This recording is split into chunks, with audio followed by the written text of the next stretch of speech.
Hey y'all, back in here. Thank y'all so much for joining me for yet another weekly guidance reading for the week of January 30th, 2022.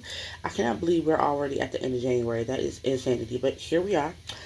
We are going to get into this reading, but just a couple of things before we get into the reading. Number one being, these are general readings, so they may or may not resonate. If they do, that is amazing. Leave me a comment down below and let me know how it resonates for you if it does. If it does not, take what you need, the rest, okay? The general readings, they're not always going to resonate. However, if you would like a reading that is more catered to you, make sure you click the link in my description box, book you a reading, and let me scalp you with love, okay? Also, please keep in mind that I am an intuitive visual reader, which means, yes, I absolutely know the meanings of the cards. However, I pick up my guidance, messages, whatever you want to call them, from the actual visual of the cards at times. So if you hear me saying something that is not really the meaning of the card, don't fret, okay? Don't fret. We read differently. All right, we're going to get into this reading. I'm going to show you the cards, and then we're going to talk. So let's get into it. Alright, our first card out is the Tower, and that is clarified by the Ace of Wands. Next up, we have the Star, and she is clarified by the Six of Pentacles in the reverse and the Nine of Wands. Okay. Next up, we have the Queen of Cups, and she is clarified by the Four of Cups and the Ten of Cups. It's a lot of cups. Ciao. So emotional. Alright. Then we have the Ten of Wands clarified by the Two of Wands, okay? And we also have an Oracle card that I pulled, but we're going to talk about her at the end, okay? So let's get into this reading. The Tower on the Ace of Wands. I'm feeling two different things with this Tower on the Ace of Wands, okay? One, I'm feeling that this is very telling of the astrological times that we are in right now. We have Venus that just went direct. We have Mercury that is moving closer to going direct. And y'all know how I feel about retrogrades, okay? If you've been following me for a while, you know. Retrogrades are the perfect time for you to go inward, for you to clean up your innards, okay? Whether that be on an emotional level, on a mental level, or on a physical level, right? It is prime time for you to go inward and for you to get your ducks in a row, get things in order. So when these planets go direct and the energy starts to move forward, you can have some sense of direction or a plan on how you want to move forward, right? It's like almost like a clean slate, right? So, with that being the case, I feel like with this Ace of Wands on the Tower, there could have been some realizations, there could have been some aha moments that you may have had throughout these retrogrades, and you are ready to move forward, right? Okay, not only are you ready to move forward, but it's like you're inspired. I'll put it like that. Like, you may be inspired right now. You may be inspired to take action on things that you may have been planning to do during the retrograde, things that you came up with. And also understanding that you are the author and the director of your life, okay? You have all of the tools that you need to manifest all of the things that you need to move forward. I feel like a broken record saying this because I believe The Magician came out last week and I said that. I can't remember. But anyway, you have all of the things that you need and you can manifest anything that you want, right? The second thing that I'm feeling as it pertains to this Tower card, I feel like there may have been some realizations around inspiration that you had, but also I feel as though you may have been made aware of ways in which some things need to fall away, some things need to be destroyed so that you can make room for the actual things that you want, okay? A lot of times we try to call in things and we try to manifest things, but we have so many things that we're holding on to that there's no room. So when you are manifesting, when you are asking for things, remember that there needs to be a clearing, right? There needs to be a destruction. If a destruction is happening right now, let it happen so that the things that you are calling in can come in, all right? Next up, we have the Star. And we have the star clarified by the Nine of Wands on the Six of Pentacles, okay? So these three cards coming out again, like I said, there's things that you want. There's wishes and dreams and hopes that you have, right? But let me actually move this in the middle because there could be an unbalancing going on right now. It may be some things that aren't being reciprocated, and it could be you needing to look at how the how can I put it, how balanced things are right now, right? Are the things that you are asking for, like, are you putting the work in for them, right? Or the things that you're doing already, are you seeing a ROI? Are you seeing a return on your investment? What things are you giving your energy to, right? Because I feel like if you're working smarter, not, I cannot talk today. It's so aggravating. I don't know what is going on in my mouth. But are you working against yourself? Like, are you going against um, the flow of your creativity? Or are you going against the flow of the things that you want? It, like I said, is there a return on investment? Are you getting back what you're putting out, right? With this being Six of Pentacles being in reverse, there is definitely a balancing act that needs to happen. Make sure you're getting back the things that you put out, right?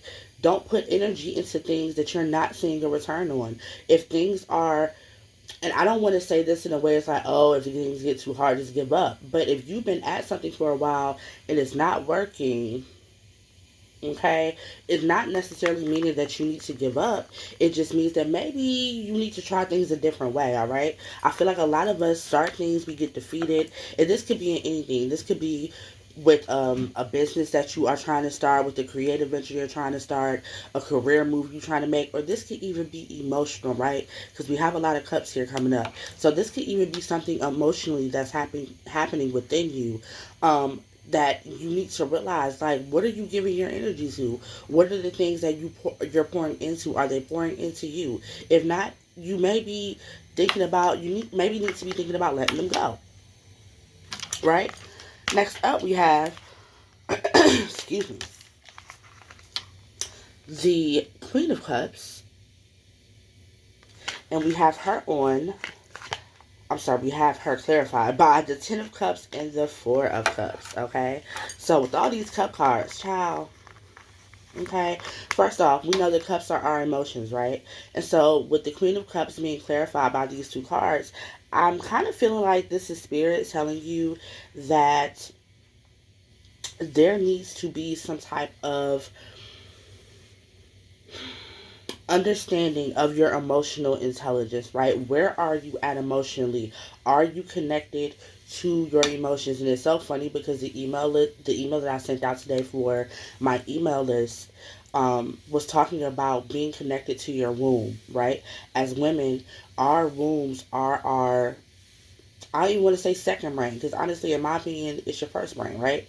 But there is a lot of wisdom, there's a lot of knowledge, there's a lot of emotional intelligence that lies within our wombs. And when we're disconnected from that, Four of Cups, it may seem like we're not getting the things that we want, or the things that are being offered to us aren't good enough. At the bottom of the deck, one of the cards that we have is the Knight of Cups in reverse. So some of you may be rejecting things that don't look the way that you think that they should look, or you don't feel as though it's what you want. But is it really the situation, or are you just detached from your emotions and you're not listening to the emotional intelligence that we have? Things that we need to think about, right? But also we need to think about what this Ten of Cups looks like for us, right? What does it look like for you? It could look different from other people's version of this Ten of Cups. What emotionally satisfies you? What gets you going emotionally? What pours into you? What fills your cups? Okay? But there needs to be an emotional intelligence about that. And the reason that I feel like that is because, again, like I said at the beginning of the reading, there are things, Ten of Wands, Two of Wands, that need to be put down. Mindsets, burdens of yours or other people's, things that you've been carrying around that no longer is conducive to what it is that you're trying to do and where it is that you're trying to go, right? Spirit is asking you to put this heavy down and make a plan. Pick a direction, make a plan, and go in that direction. Everything else right now shouldn't even matter to you.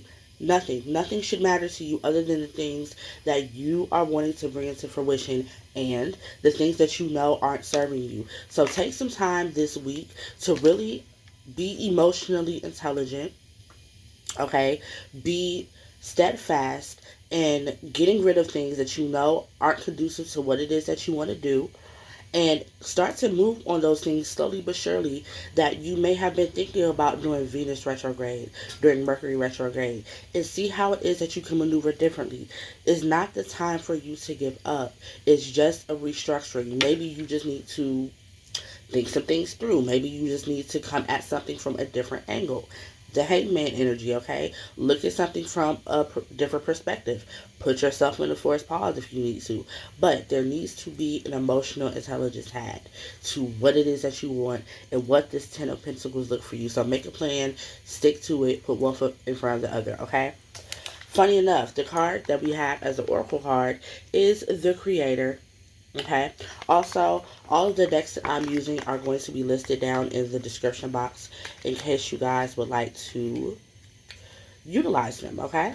We're going to read the Creator and then we're going to get up out of here because people got to do. Okay. The Creator is page 91. 91. 9 plus 1. 10. Cycle's closing at the Creator. And we read. It says the Creator finds us when we need to move the raw and pure energy in our body and allow it to physically manifest. If you hear the radiator, I apologize.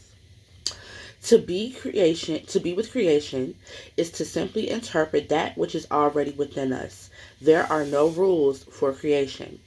This card may also indicate a time where you need to protect your creative work. Think of ideas, inspiration, and creativity, Ace of Pentacles. I'm sorry, Ace of Wands. As a seed that needs adequate attention, nurturing, and protection. If you have an idea that you are working on or something I'm sorry, I can't read today, y'all. If you have an idea or are working on something, you are being encouraged to keep that energy close to you. Nurture the seed, protect it, and keep it within your personal container. Do not scatter or share sacred creative energy with others until you know the time is right. The balanced creator has a lot of energy and finds inspiration easily. Others may perceive them as always moving to a new thing, but in reality, they are grounded enough to show up to one idea in order for it to manifest. They also have a playful disposition and are skilled at turning challenges into opportunities to problem solve, as opposed to allowing themselves to get defeated. There's the flexibility and fluidity inherent in the Creator, which is electric and can serve as a catalyst for others to tap into their own wells of inspiration. Okay, so a couple of things stick out to me. One, again, if there is something that you have conjured up during these retrogrades and you're going to be moving forward with it throughout the coming weeks, keep it to yourself, keep it close to you. Now is not the time to be sharing information with other people for several different reasons, okay? Because we know the scammers be scamming, okay? So let the things that you have been marinating on stay close to you. Don't talk about it until it's done, right? Also, again, God, generator, operator, destroyer. We are all gods within our own right. We're all created in His image, right? So if we're created in His image, one would think that we have a part of God in us at all times. You can generate things, you can operate things, you can destroy things. But what you shouldn't be doing is giving up right now. So again, if you have something that you are doing and it's not working, take some time to work out the kinks, to see what you can do differently, and to see what is the best motive and the mode of operation for you so you can be as efficient as possible. Work smarter, not harder, okay? This has been your daily guidance reading. If this resonates with you, please leave me a comment down below. Let me know. If you would like to book a reading, click the link in my description box. I will talk to y'all next week. I hope y'all have a beautiful, beautiful week. happy almost February, because the next time I see y'all, it will be February. So have a great start to your month, and I will talk to y'all later. Be great, get bread, stay all the way alive, and with everything be intentional. Peace.